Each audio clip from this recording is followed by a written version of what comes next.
Hello and welcome into another episode of Locked On Wolves. It's the day after the trade deadline. How are you feeling, Timberwolves fans? The Wolves stood pat at the deadline itself after the big Mike Conley acquisition and the D'Angelo Russell three-team trade on Wednesday. I want to break down the Conley move a little bit more, what I love about what the Wolves have done, comparing that to what the Utah Jazz did over the past couple of years. What's similar, what's different?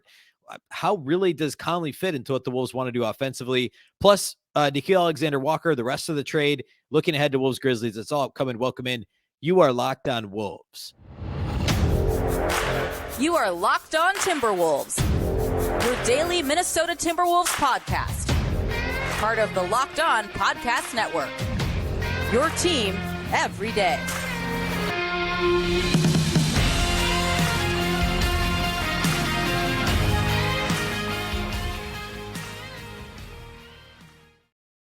Hello and welcome to the Locked On Wolves podcast, part of the Locked On Podcast Network, your team every day. My name is Ben Beecken. I'm the host of Locked On Wolves. Today's episode is brought to you by Rocket Money. Stop throwing your money away, cancel unwanted subscriptions, and manage your expenses the easy way by going to rocketmoney.com/LockedOnNBA.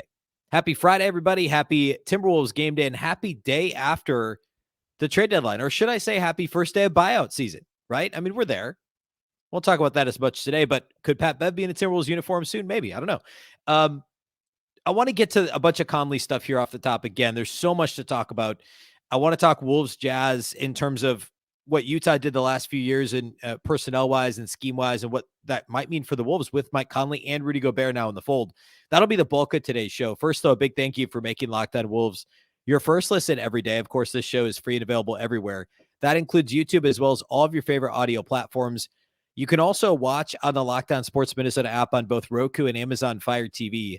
More great local sports coverage 24/7, and it's free. Download the Locked On Sports Minnesota app today on both Roku and Amazon Fire TV. You can also follow on Twitter at Locked On T-Wolves and at Beecken with two B's, two E's, CKEN. All right, so three things I want to get to. I want to clean up on the Wolves moves. You know, what happened? What did the Wolves come out of this deadline with? I want to talk a lot about the Conley fit, the Wolves-Jazz comp, and then we'll close by getting to Memphis, Minnesota. Of course, that's Friday night's game. Should be Mike Conley's debut, potentially Nickeil Alexander-Walker's debut as well. We'll talk about him on the show. So a lot to get to. Let's start by just kind of putting a bow on the deadlines. The Wolves obviously didn't make any moves on Thursday, although they did buy out Bryn Forbes. So grand scheme, D'Angelo Russell, Bryn Forbes are out. Mike Conley and Nickeil Alexander-Walker are in. The Wolves also acquired 3 second-round picks. They'll get one each in 24, 25, and 26. 25 and 26 are Jazz picks. 24 is the lesser of like a Washington pick and some other random team that will convey via the Lakers. So anyway, 3 second-rounders, Nickeil Alexander-Walker, Conley. Out is D'Lo. Bryn Forbes is a roster casualty just because the Wolves needed the roster spot. The news that he was going to be bought out like late morning, early afternoon, Thursday Central Time was kind of the first tip that maybe the tip-off that the Wolves might not make another deal. Of course, Bones Highland was rumored to be somebody the Wolves could be interested in. He was moved to the Clippers for not much. It was like 1 or 2 second-round picks. No real like Naz Reid rumors or Jalen Noel rumors or, you know, any of the players. Taurean Prince had been talked about a potential trade candidate. I never thought they'd trade him, but there were no tangible rumors surrounding any of those guys on deadline day or even a couple of days leading into it, right? All week, it had kind of quieted down on the Naz front. We never heard a tangible Jalen Noel rumor. So it doesn't seem like the Wolves were close to doing anything else. And of course, my prediction all along was that they wouldn't do anything. So the D'Lo trade was a surprise to me. But then once that was done, I was pretty sure they weren't going to do anything else because they needed to create a roster spot anyway. And unless you were going to do a 2-for-1, which always seemed unlikely because the Wolves have used every bit of their depth this year, for the most part, still have a pretty deep roster. So it was also unlikely that they were going to simply just trade somebody to trade somebody, right? Because Jalen Noel's played better of late. Naz Reid's played great for much of the season. And what are you going to get back on a minimum salary that doesn't detract from your team right now, right? So that's kind of how we put a bow on this deadline. Let's talk about Alexander Walker first. I did like, I don't know, 3 shows yesterday. I talked a lot about Conley, and I do want to talk more about Conley here in a minute, but I basically neglected to talk about Nickeil Alexander-Walker. So let's do that first and then get into the Conley fit. And that'll segue us into that Wolves-Jazz comp that I want to get to as well. Nickeil Alexander-Walker was a first-round pick just 3 years ago, 2019, so 3.5 years ago, of the Pelicans, or actually technically he was drafted by the Nets, traded to the Pelicans, and put up some numbers. His second season in the league, the 2021 season, he played in 46 games, started 13 for the Pelicans, and then was traded at the deadline to the Jazz last year. So spent about 1 full year in Utah and his first 2.5 seasons in New Orleans. He's 6'5", 6'5.5", with a 6'9" wingspan, really good length. Kind of came out of college. People saw him as potentially a 3-and-D guy if he could get his shot figured out right. He was a decent shooter in college, 2 seasons at Virginia Tech, and shot 38% over those 2 seasons, 38.3% from three. But then as a rookie in the NBA, he shot only 34% from three, kind of the same story second year, 34.7%. And the defense was, the eye test was pretty decent because of the size, right? But a lot of the metrics suggested he wasn't as good of an on-ball defender. And frankly, I didn't watch a ton of Nickeil Alexander-Walker's first 2 seasons in the league. But the metrics suggest he's maybe been a little bit overrated as a defender. That said, the profile is that of a plus defender. In fact, he looks a little bit like a slightly shorter Josh Minott, to use a Kurt Timberwolves player that everybody's really excited about, and rightfully so. Nickeil Alexander-Walker is probably a 2 that can play the 3 versus a 4 that can play the 3, like Minott. He's smaller, certainly, but kind of long, lanky, looks the part, all that stuff. Offensively, I still think his role is going to be a little bit of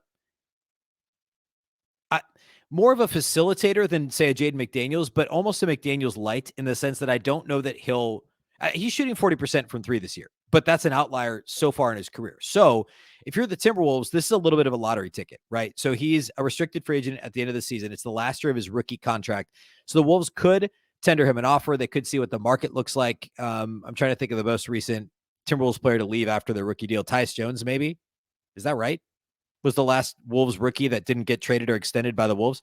Obviously, they traded Jarrett Culver. I'm trying to think this through. Josh Okogie, I guess, was renounced and they let him walk. So they very well, he may not be around beyond this year, but here's what I think the Wolves are thinking. First of all, you can never have too many perimeter defenders, guys with length. Now, of course, somewhat ironically, I'm about to make the case that the Jazz didn't have enough perimeter defense to succeed in the playoffs last year. And Alexander Walker was on that Jazz team that was bounced in the first round by Dallas, but you can't have enough length on the perimeter. You can't have enough guys that can go out there and bother ball handlers, right? There's obviously still quite a bit of development to be had. He's 24. He played 2 years in college. So he's currently 24 years old and just turned 24 this past fall. And there's upside there. Plus, as I mentioned a minute ago, Alexander Walker is shooting 40.2% from 3 so far this season. And in terms of catch and shoot numbers, which I talked a lot about yesterday, Mike Conley is a better catch and shoot 3-point shooter than D'Angelo Russell. And if you don't believe me, look it up or listen to the podcast from yesterday. I spent a lot of time on it. A lot of time talking through that, talking through why Conley's a better offensive fit than D'Lo. And we'll talk a little more about that today.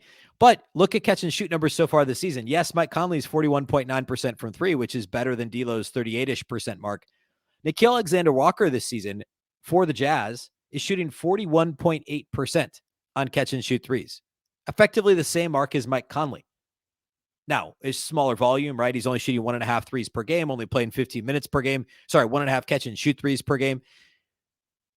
And again, it's an outlier, right? His first 3 years in the league, that he didn't shoot the ball like that. He was a little below league average as a 3-point shooter. He was like 29% catch and shoot in a Jazz uniform last season. But he's basically 42% so far catch and shoot 3s this season in Utah. He's 40% overall from 3. The Wolves, no doubt, are saying, hey, here's a lottery ticket. Let's see if this sticks. If he shoots 40% on catch and shoot the rest of the year and plays decent defense in a bit role, could he be somebody that returns next year? Sure. There's still a little bit of upside there for him as a role player. I think he's somewhere between what you're getting from like an Austin Rivers and what you're getting from a Josh Minott, right? He's bigger than Rivers, smaller than Minott. He's got a little bit of the offensive game of Rivers, where he's a spot up shooter, but can also facilitate a little bit. And defensively, he's got that lankiness of Josh Minott. Again, doesn't have the size or rebounding chops as Minott.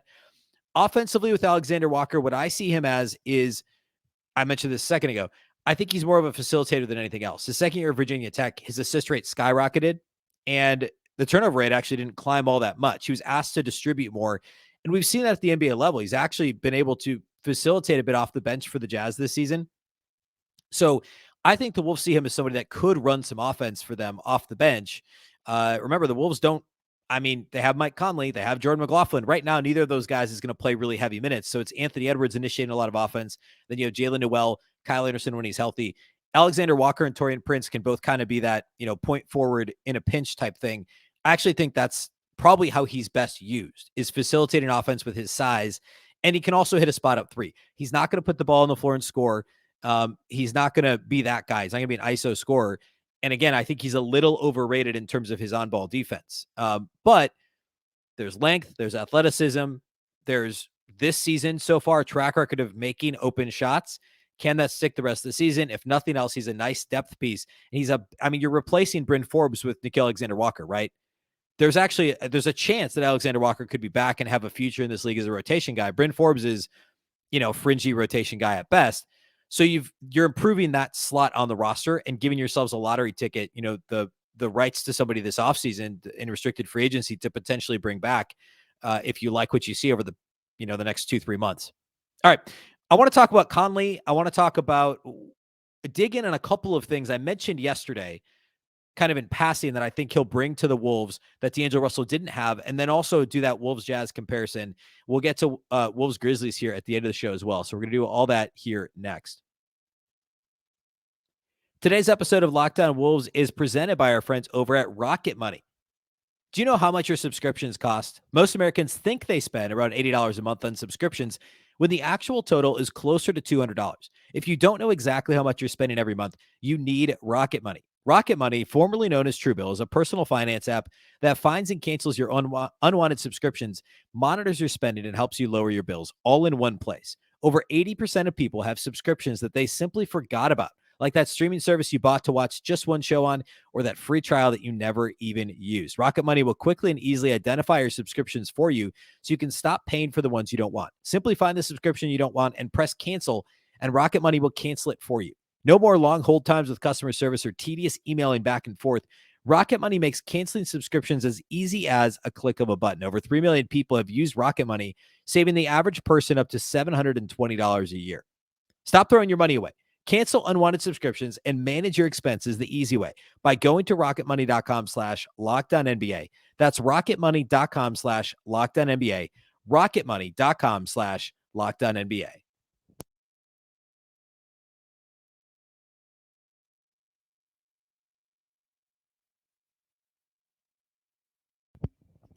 All right, going back to what Mike Conley brings to the Timberwolves. I'll hit a couple things real quickly that I mentioned, or maybe talked a little more about, I guess, on Thursday's show, and also the late Wednesday trade reaction podcast.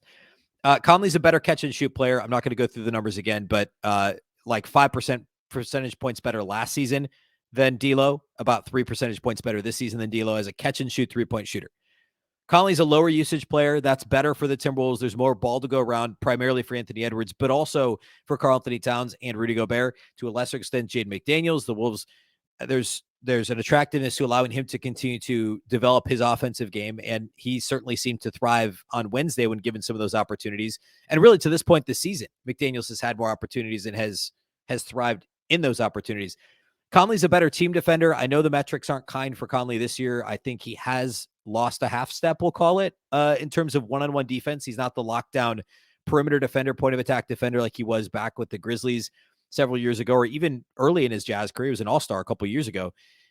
But I think as a team concept defender, the Wolves were trying to hide D'Angelo Russell a lot. And I guess that's partly why the metrics aren't pretty, is D'Lo was hidden a little bit this year and competed better, especially lately on the ball. Whereas Conley's still taking on difficult point of attack assignments. I don't know the Wolves are going to ask him to do that with McDaniels and Edwards, both better one-on-one defenders at this stage in all of their respective careers. But Conley's going to be a better team defender within the concept. He'll know where to be. He'll provide effort. Things that D'Lo, remember, like it was just a couple of weeks ago, D'Lo had that. It was a key moment in a loss. I don't remember which one, where D'Lo's like in the corner and like loses his guy completely and then points like half-heartedly as his guy back cuts for a layup or a dunk. I mean, that happens.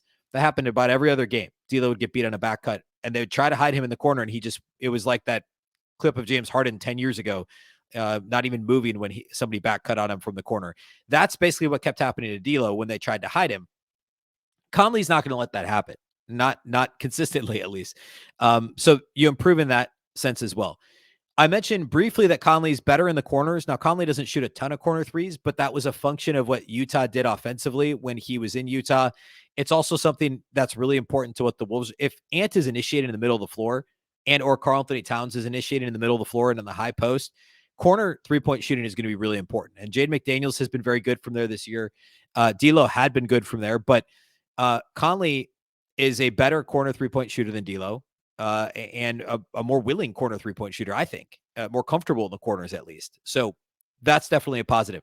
Now, something I didn't talk about, but wanted to get to today, and then actually it was perfect. There was an article at The Athletic. It was a John Krasinski article at The Athletic, and he had a stat in there from Seth Partnow at The Athletic. Of course, Seth is formerly of the Milwaukee Bucks front office, about lobs.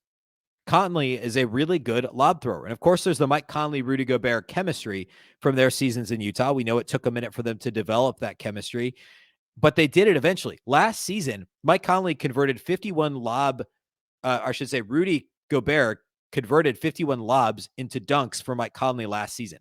Lob dunks. So not just simply an entry pass.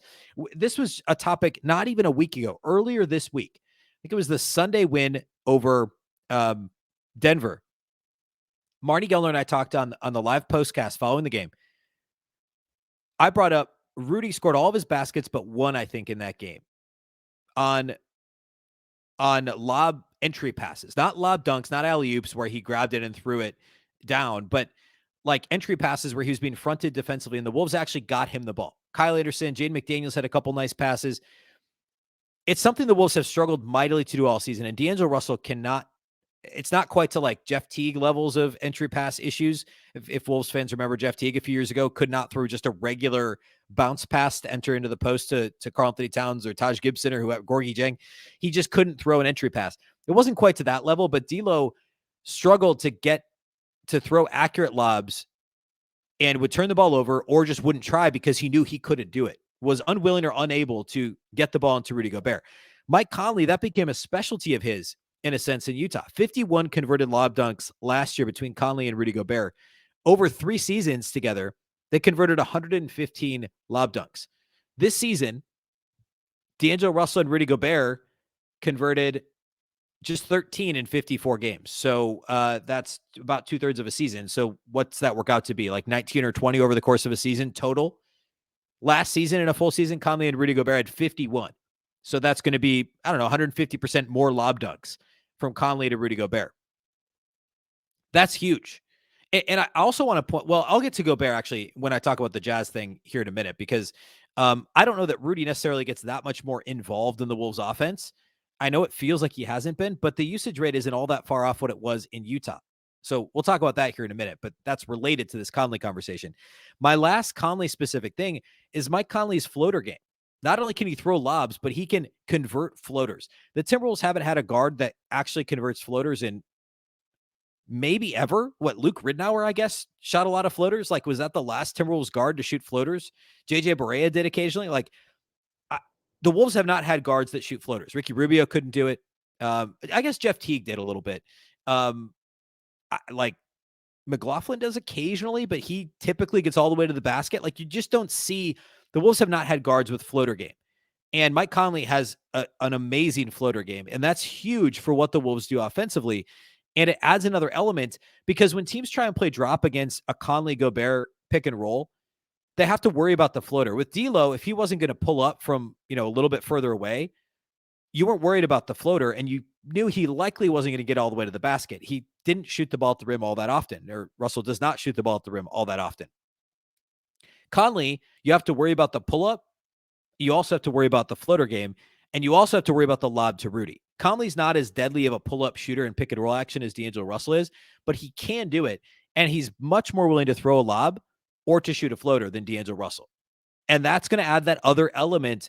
You can't, in a D'Lo Rudy pick-and-roll, teams were daring D'Angelo Russell, and even still Anthony Edwards, although he's improving a little, to throw lobs to Rudy, because teams knew that the Wolves were unable to do that. can't play the Wolves that way with Mike Conley coming downhill with the ball in his hands, because he is willing and able to throw a lob. He's willing and able to shoot a floater himself. And that's a new dynamic to the Timberwolves offense that they have not had ever, really. Conley plus Rudy is a really, really good pairing. It adds that element that just did not exist before. Okay, I want to do some quick Wolves-Jazz comparison here, and then we'll get into Wolves-Grizzlies on Friday night. So we're going to do that here next. This year, the only app that you need at your Super Bowl party is FanDuel. Today's episode is brought to us by our friends at FanDuel. FanDuel is America's #1 sportsbook. We're really excited about our new sports betting partner for Locked On, because they're the #1 sportsbook in America. And if you're new to FanDuel, that's even better. They have so many great features that make betting on sports fun and easy. Download FanDuel now so you can bet Super Bowl 57 with a no-sweat first bet. You'll get up to $3,000 back in bonus bets if your first bet doesn't win. FanDuel lets you bet on everything from the money line to point spreads to who will score a touchdown. Super Bowl's this Sunday. This is the last show, the last full episode before the Super Bowl. So this is my last chance to implore you, get on FanDuel for the Super Bowl. It's going to be a ton of fun. The Super Bowl is the most fun I have all year on FanDuel. The FanDuel Sportsbook app is safe, secure, and super easy to use. Best of all, you can get paid your winnings instantly. So join FanDuel today at FanDuel.com/lockedon to claim your no-sweat first bet on Super Bowl 57. That's FanDuel.com/lockedon. Make every moment more with FanDuel, official sportsbook partner of the NFL.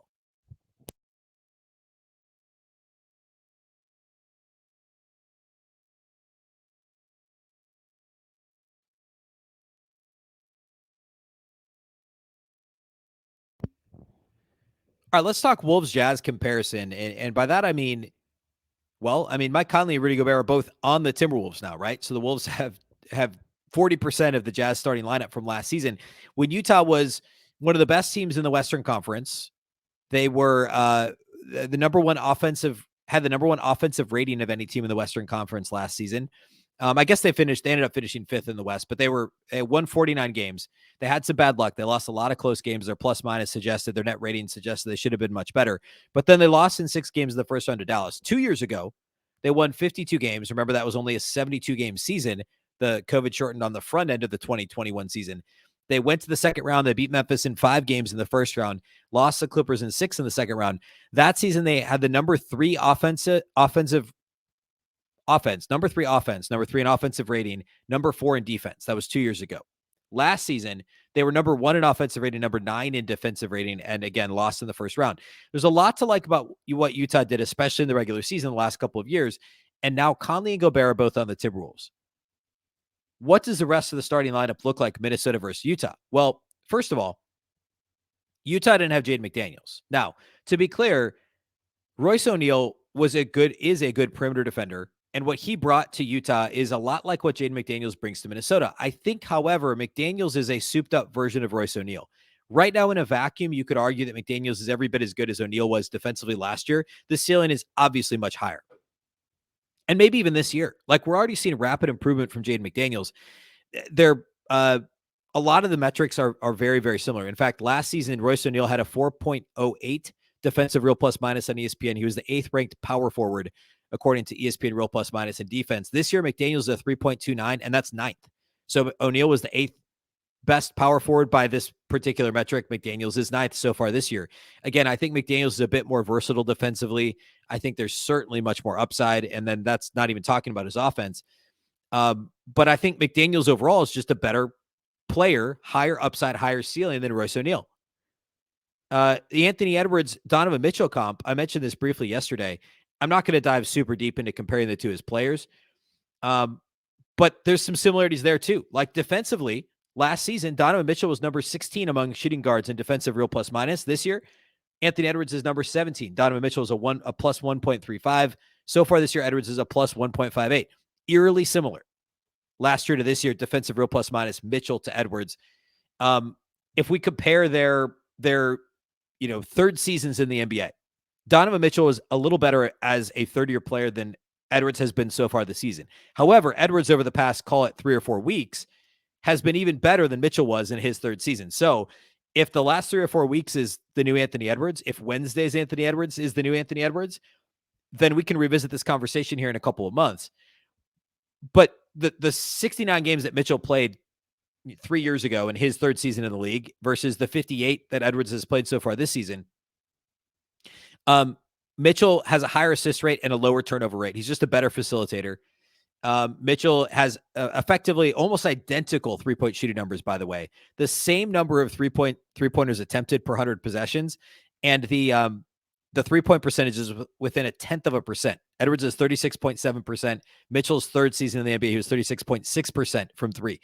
Offensive games are very similar. Mitchell was a better passer, didn't turn it over as much, a little bit more efficient overall. Edwards does get to the line more, and he's a better rebounder, and I think he's a better defender.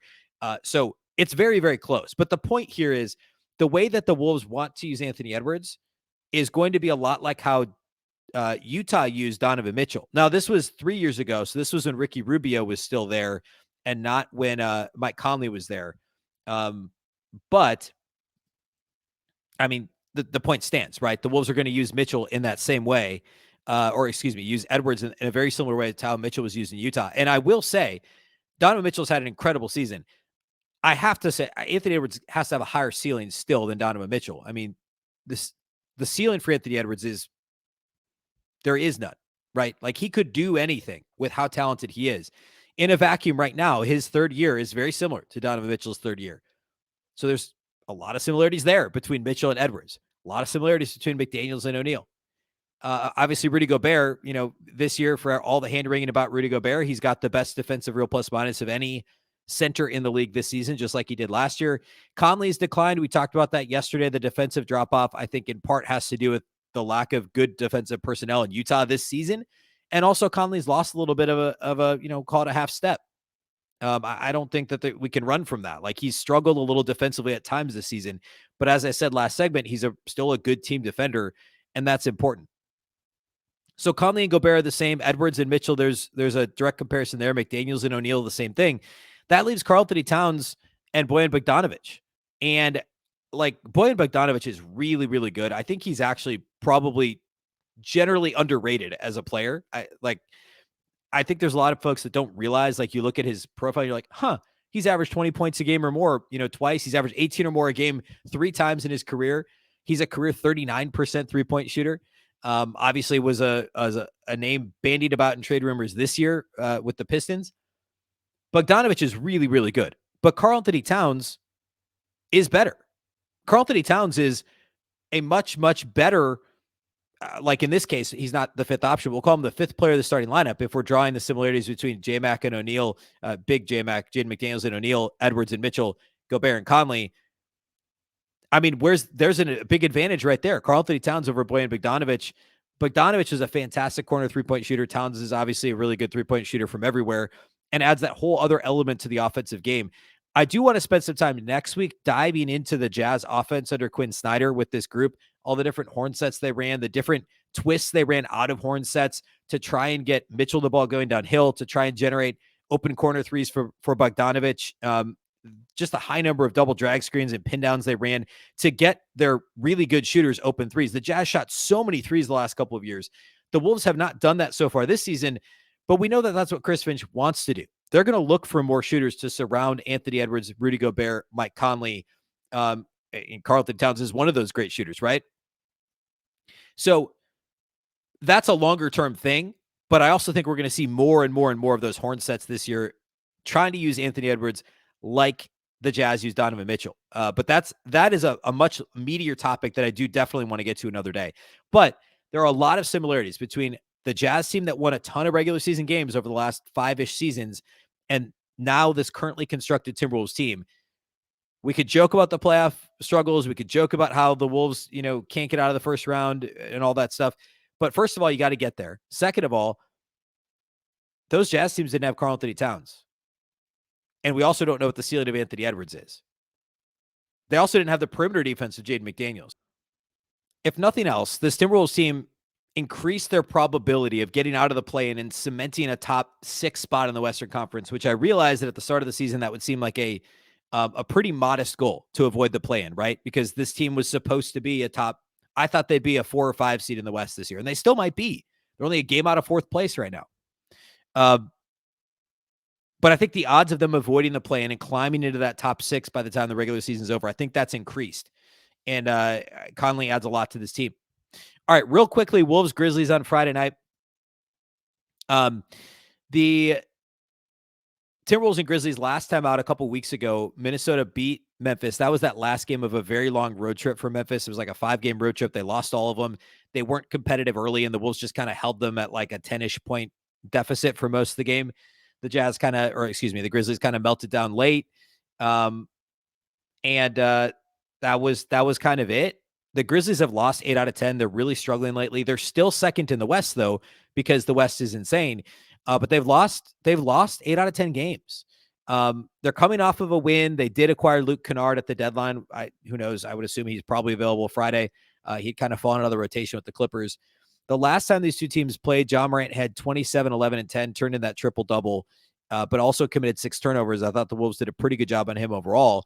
And Ant had 25, 7, and 7 for Minnesota. Kyle Anderson had a monster game. This was during that stretch where he played several great games in a row, 23.6 assists. He's currently listed as questionable for Friday night's game, so we'll see if he plays.